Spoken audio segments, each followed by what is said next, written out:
good friend and great Republican Dick Nixon, and your charming wife, Pat,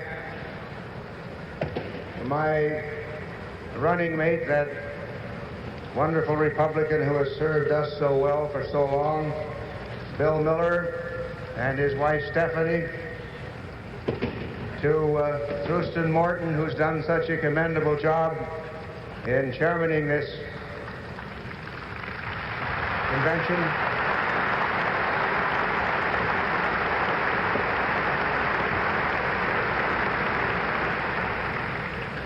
To Mr. Herbert Hoover, whom I hope is watching, and to that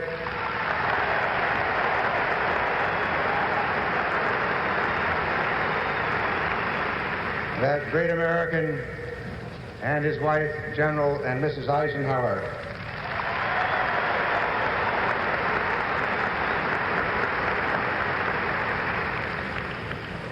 To my own wife, my family, and to all of my fellow Republicans here assembled and Americans across this great nation.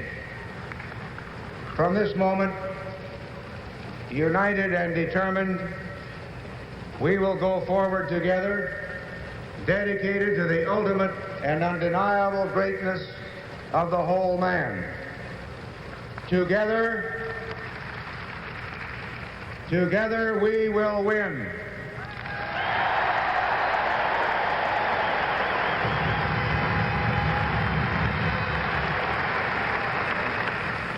I accept your nomination with a deep sense of humility.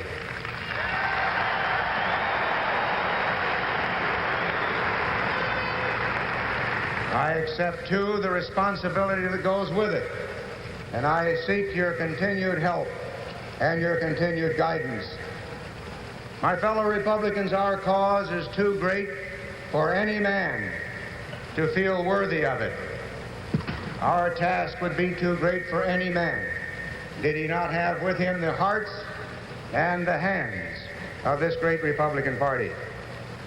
And I promise you tonight that every fiber of my being is consecrated to our cause, that nothing shall be lacking from the struggle that can be brought to it by enthusiasm, by devotion, and plain hard work.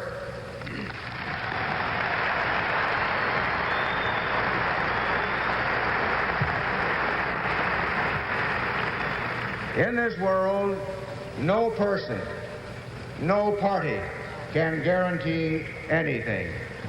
But what we can do, and what we shall do, is to deserve victory, and victory will be ours.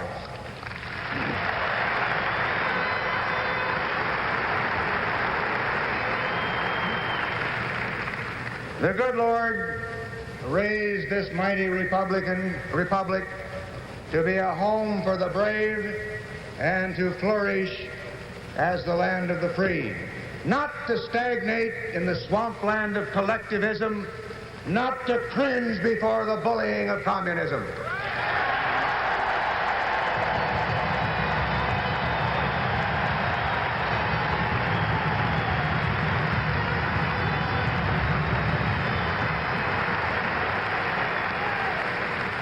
Now, my fellow Americans, the tide has been running against freedom. Our people have followed false prophet. We must and we shall return to proven ways, not because they are old, but because they are true.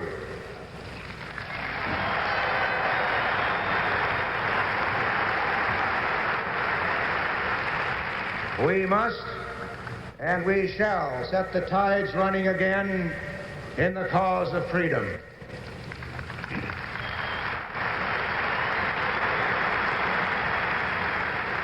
And this party, with its every action, every word, every breath, and every heartbeat, has but a single resolve, and that is freedom.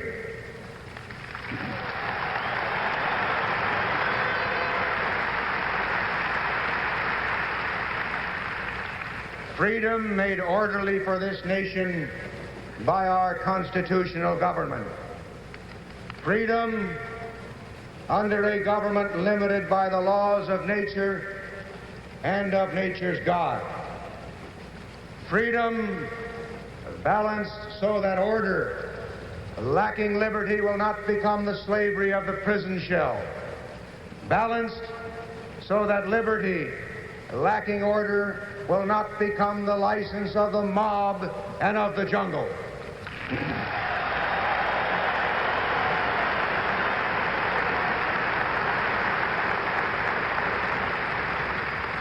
Now we Americans understand freedom. We have earned it, we have lived for it, and we have died for it.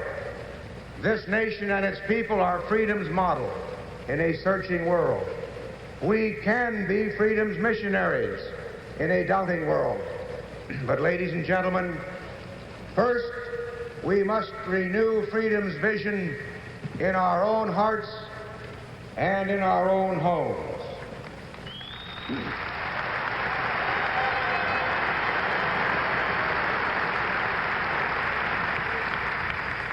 During 4 futile years, the administration which we shall replace has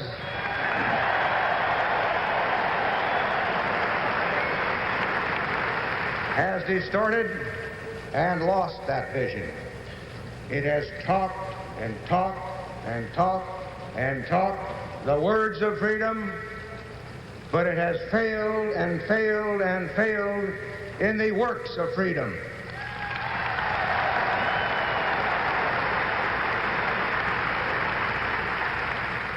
Now, failures cement the wall of shame in Berlin. Failures blot the sands of shame at the Bay of Pigs.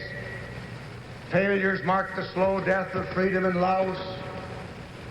Failures infest the jungles of Vietnam. And failures haunt the houses of our once great alliances and undermine the greatest bulwark ever erected by free nations, the NATO community.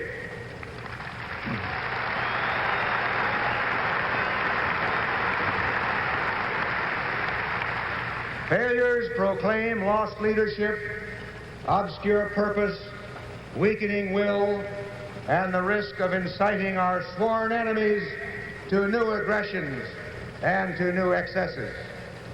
And because of this administration, we are tonight a world divided. We are a nation becalmed. We have lost the brisk pace of diversity and the genius of individual creativity. We are plodding along at a pace set by centralized planning, red tape, rules without responsibility, and regimentation without recourse.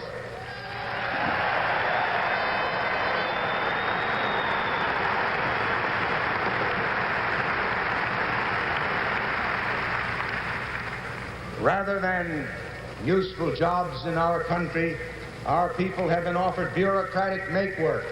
Rather than moral leadership, they have been given bread and circuses. They have been given spectacles, and yes, they've even been given scandals.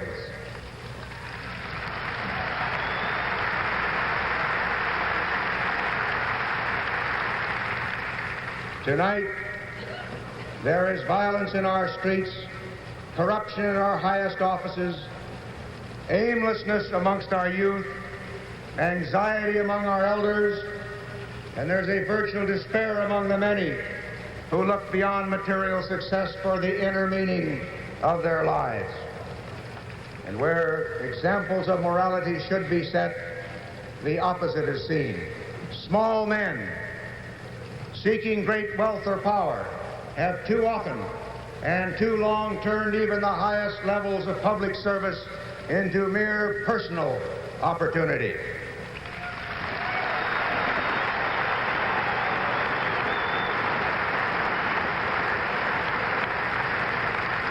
Now, certainly simple honesty is not too much to demand of men in government.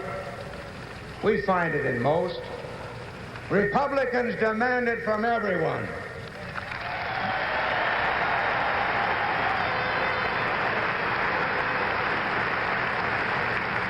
They demand it from everyone, no matter how exalted or protected his position might be.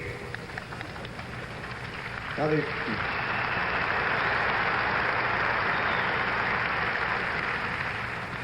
the growing menace in our country tonight to personal safety, to life, to limb and property, in homes, in churches, on the playgrounds and places of business, particularly in our great cities, is the mounting concern, or should be, of every thoughtful citizen in the United States.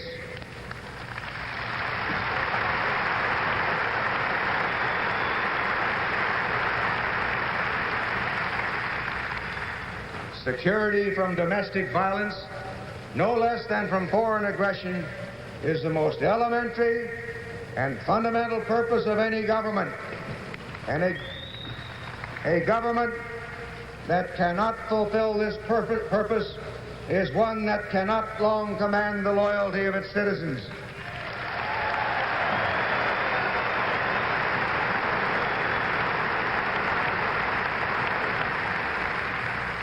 History shows us, it demonstrates that nothing prepares the way for tyranny more than the failure of public officials to keep the streets safe from bullies and marauders.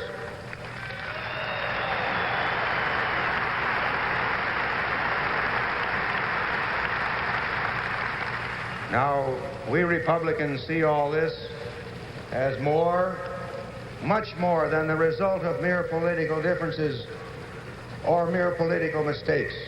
We see this as the result of a fundamentally and absolutely wrong view of man, his nature, and his destiny.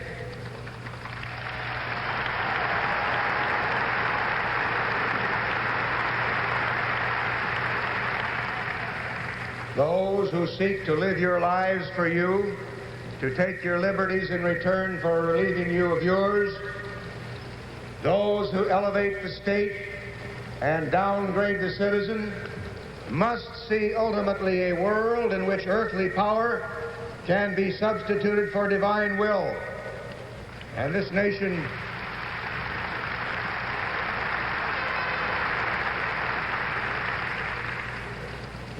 was founded upon the rejection of that notion and upon the acceptance of God as the author of freedom.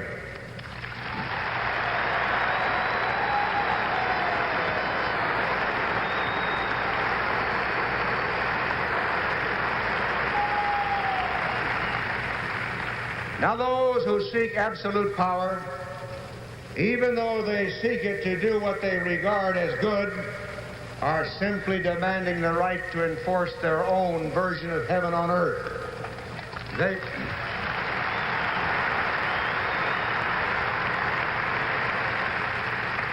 And let me remind you, they are the very ones who always create the most hellish tyrannies.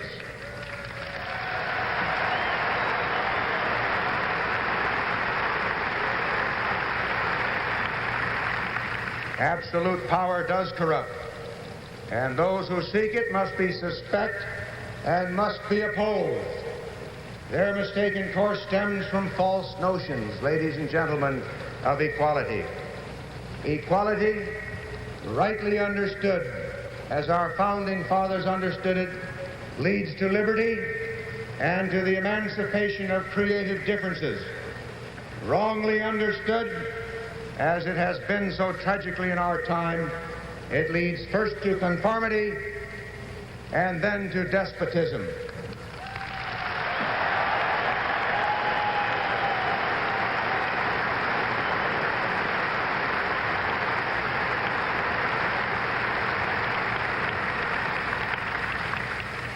Fellow Republicans, it is the cause of republicanism to resist concentrations of power, private or public, which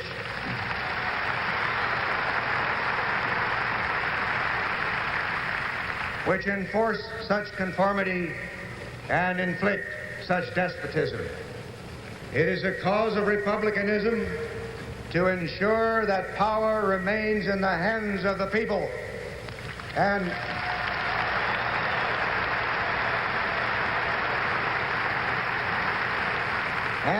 so help us God, that is exactly what a Republican president will do with the help of a Republican Congress.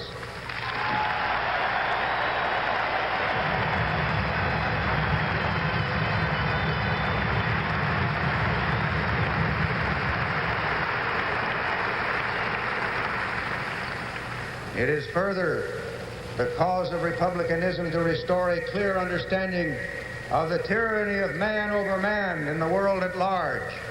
It is our cause to dispel the foggy thinking which avoids hard decisions in the delusion that a world of conflict will somehow mysteriously resolve itself into a world of harmony if we just don't rock the boat or irritate the forces of aggression. And this is hogwash.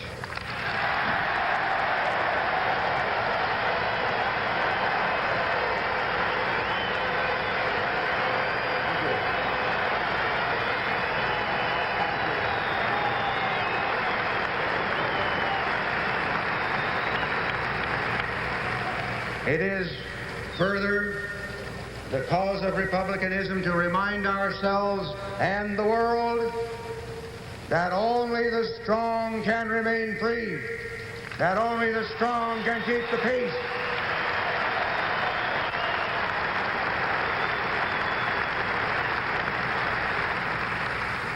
Now, I needn't remind you or my fellow Americans, regardless of party, that Republicans have shouldered this hard responsibility and marched in this cause before. It was Republican leadership under Dwight Eisenhower that kept the peace and passed along to this administration the mightiest arsenal for defense the world has ever known.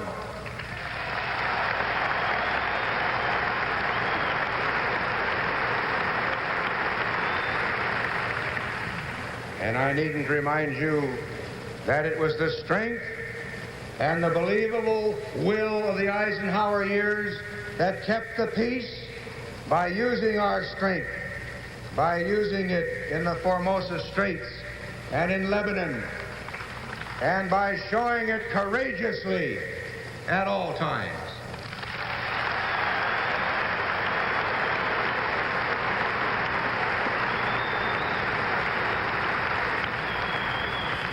It was during those Republican years that the thrust of communist imperialism was blunted. It was during those years of Republican leadership that this world moved closer, not to war, but closer to peace than at any other time in the last 3 decades.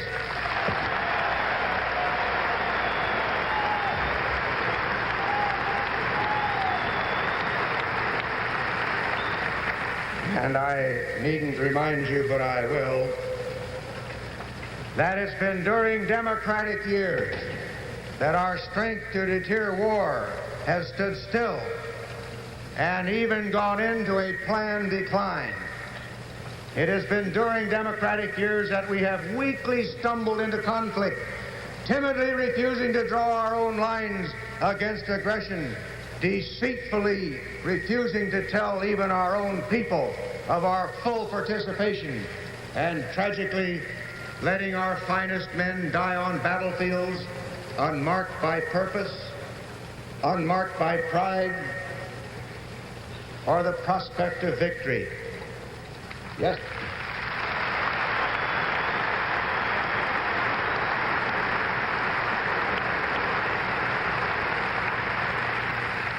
Yesterday, it was Korea.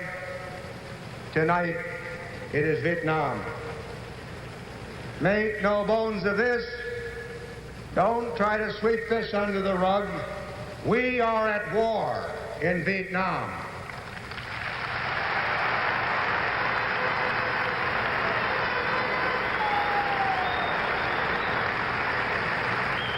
And yet the President, who is the commander-in-chief of our forces, refuses to say, mind you, whether or not the objective over there is victory. and his Secretary of Defense continues to mislead and misinform the American people, and enough of it's gone by.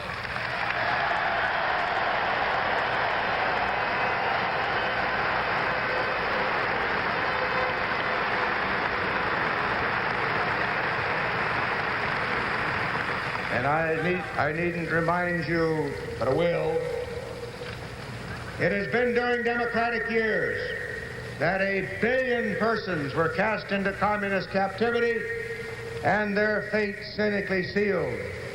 Today in our beloved country, we have an administration which seems eager to deal with communism in every coin known, from gold to wheat, from consulates to confidences, and even human freedom itself.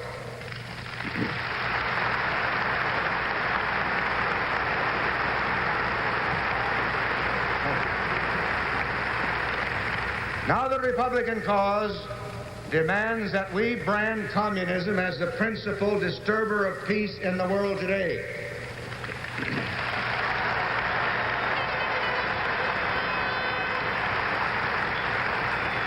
Indeed, we should brand it as the only significant disturber of the peace.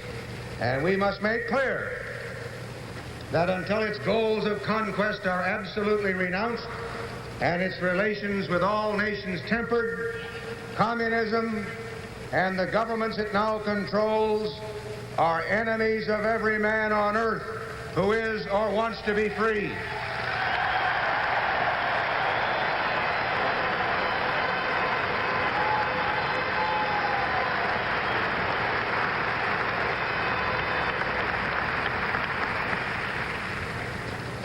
Now, we here in America can keep the peace only if we remain vigilant and only if we remain strong. Only if we keep our eyes open and keep our guard up can we prevent war.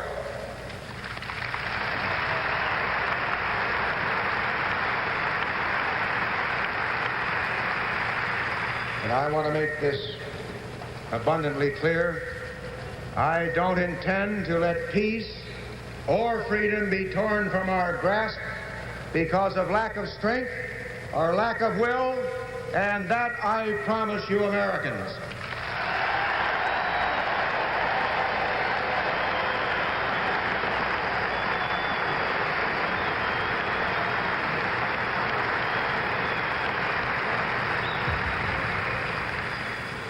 I believe that we must look beyond the defense of freedom today to its extension tomorrow.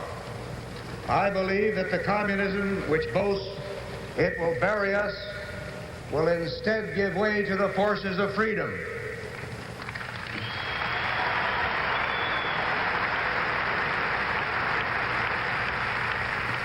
And I can see in the distant and yet recognizable future the outlines of a world worthy of our dedication, our every risk, our every effort, our every sacrifice along the way. Yes, a world that will redeem the suffering of those who will be liberated from tyranny. I can see, and I suggest that all thoughtful men must contemplate the flowering of an Atlantic civilization, the whole of Europe reunified and freed, trading openly across its borders, communicating openly across the world. Now,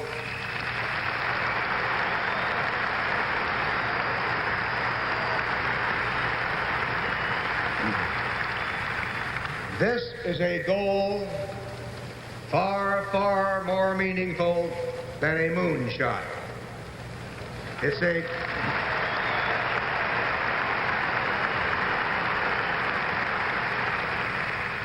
a truly inspiring goal for all free men to set for themselves during the latter half of the 20th century.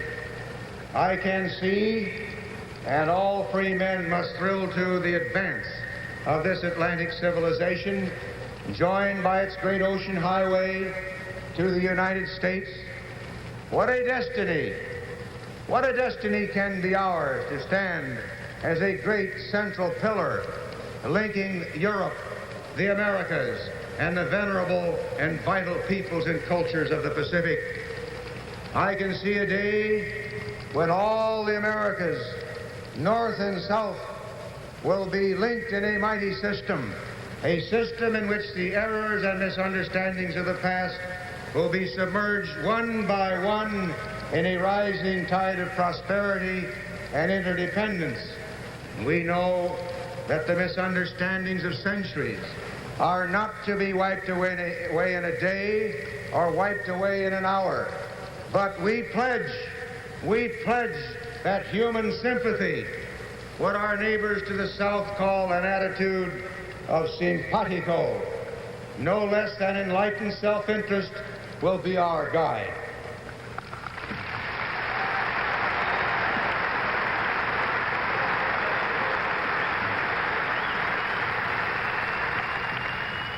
And I can see this Atlantic civilization galvanizing and guiding emergent nations everywhere. Now, I know that freedom is not the fruit of every soil. I know that our own freedom was achieved through centuries by unremitting efforts of brave and wise men. And I know that the road to freedom is a long and a challenging road. And I know also that some men may walk away from it, that some men resist challenge, accepting the false security of governmental paternalism. And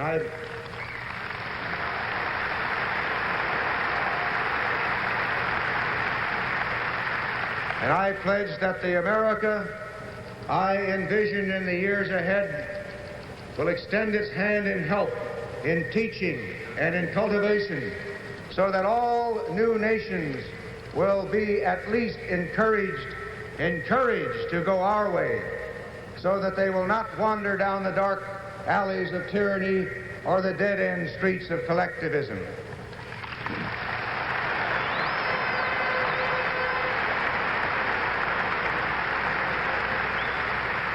My fellow Republicans, we do no man a service by hiding freedom's light under a bushel of mistaken humility.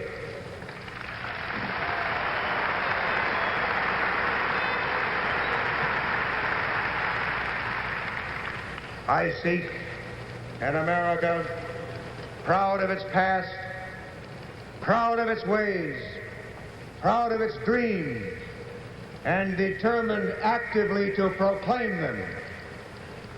But our example to the world must, like charity, begin at home.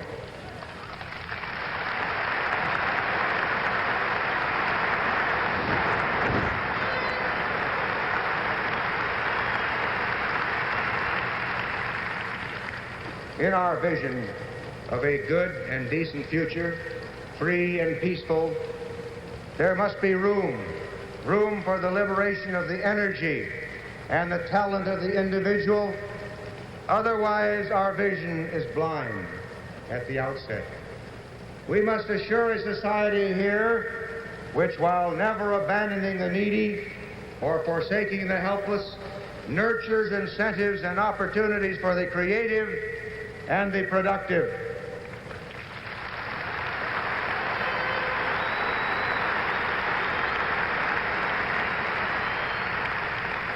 We must know the whole good is the product of many single contributions.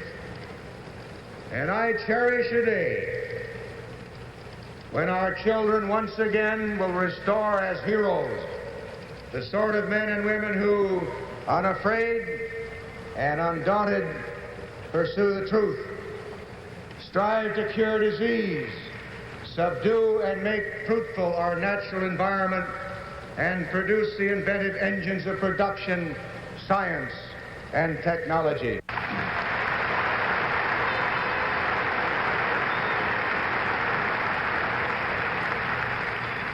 This nation, whose creative people have enhanced this entire span of history, should again thrive upon the greatness of all those things which we as individual citizens can and should do. And during Republican years, this again will be a nation of men and women, of families proud of their roles, jealous of their responsibilities, unlimited in their aspirations, a nation where all who can will be self-reliant.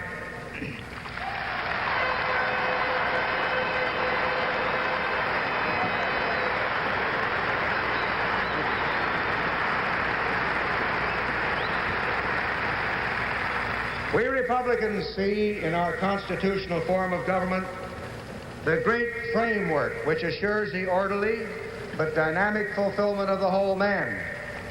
And we see the whole man as the great reason for instituting orderly government in the first place. We see in private property and an economy based upon and fostering private property the one way to make government a durable ally of the whole man rather than his determined enemy.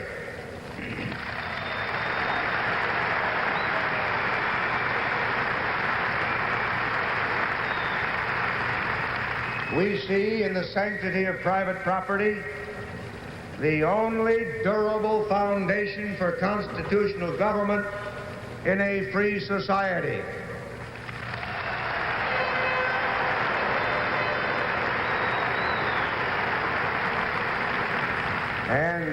And beyond that, we see and cherish diversity of ways, diversity of thoughts, of motives, and accomplishments. We don't seek to live anyone's life for him.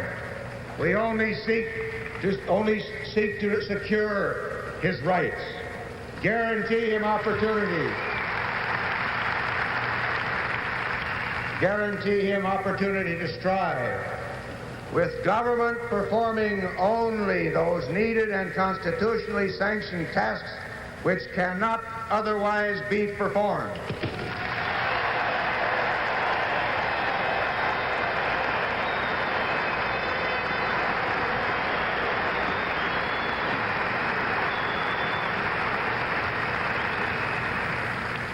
We Republicans seek a government that attends to its inherent responsibilities of maintaining a stable monetary and fiscal climate, encouraging a free and a competitive economy, and enforcing law and order.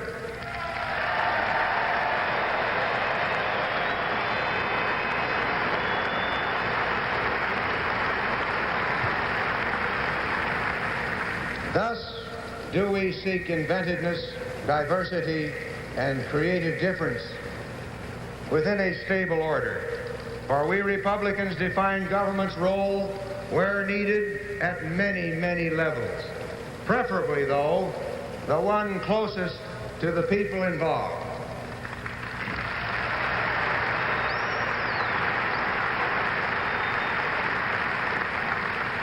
Our towns and our cities, then our counties, then our states, then our regional compacts, and only then the national government.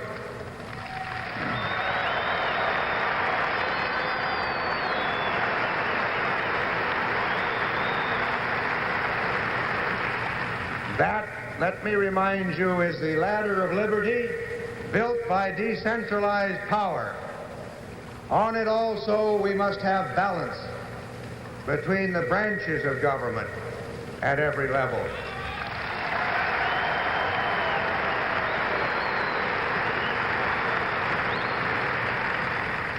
Balance, diversity, creative difference. These are the elements of the Republican equation. Republicans agree heartily to disagree on many, many of their applications. But we have never disagreed on the basic fundamental issues of why you and I are Republicans.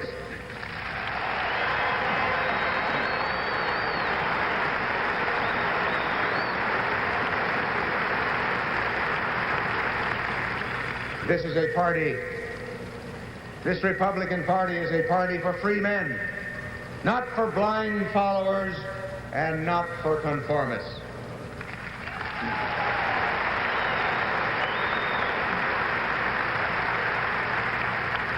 In fact, in 1858, Abraham Lincoln said this of the Republican Party, and I quote him because he probably could have said it during the last week or so. It was composed of strange, discordant, and even hostile elements. End of the quote, 1958. Yet all of these elements agreed on one paramount objective: to arrest the progress of slavery and place it in the course of ultimate extinction. Today, as then, but more urgently and more broadly than then, the task of preserving and enlarging freedom at home and of safeguarding it from the forces of tyranny abroad is great enough to challenge all our resources and to require all our strength.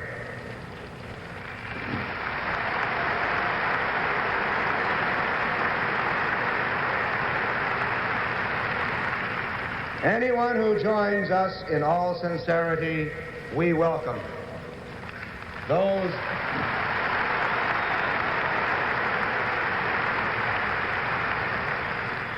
who do not care for our cause, we don't expect to enter our ranks in any case.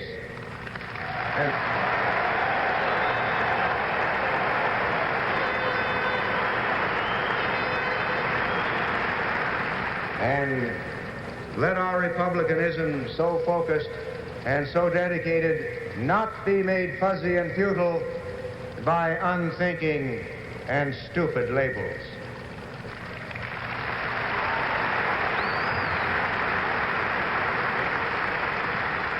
I would remind you that extremism in the defense of liberty is no vice.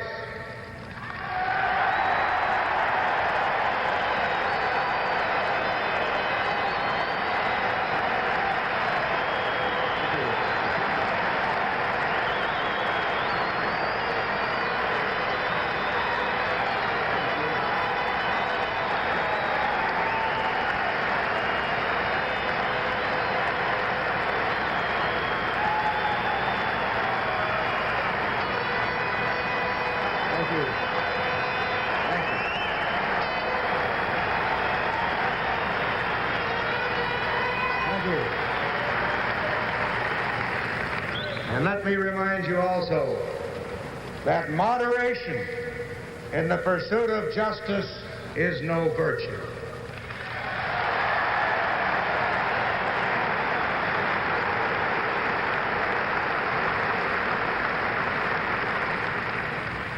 By the beauty of the very system we Republicans are pledged to restore and revitalize, the beauty of this federal system of ours is in its reconciliation of diversity with unity.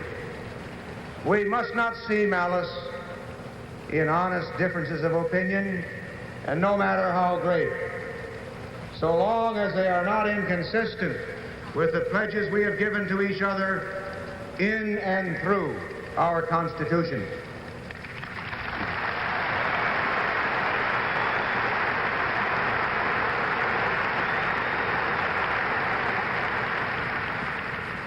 Our Republican cause is not to level out the world or make its people conform in computer-regimented sameness. Our Republican cause is to free our people and light the way for liberty throughout the world.